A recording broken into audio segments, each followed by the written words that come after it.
Kaj se dogaja z zdravjem v povezavi z okoljem v Sloveniji? Vse bolj se zavedamo, kako onesnaženost okolja vpliva na naše zdravje. Onesnaženje zraka, hrup in ekstremni vremenski dogodki, ki so posledica podnebnih sprememb, lahko povzročijo najrazličnejše bolezni, celo prezgodnjo smrt.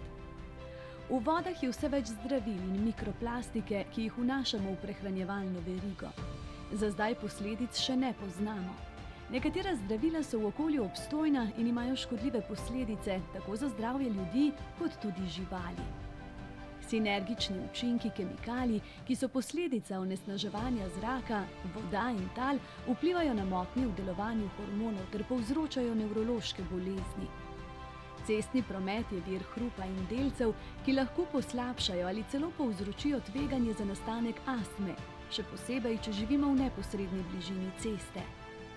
Zelene javne površine nudijo prostor za rekreacijo in urbano vrtnarjenje ter izboljšujejo socialne interakcije med ljudmi.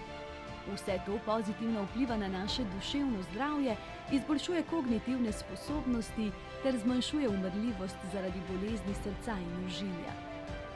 Pitna voda je naše bogastvo. Slovenija je ena z vodo najbogatejših evropskih držav v Evropi. Ponaša pa se tudi s pitno vodo visoke kakovosti. Tvoje odločitve res spreminjajo svet.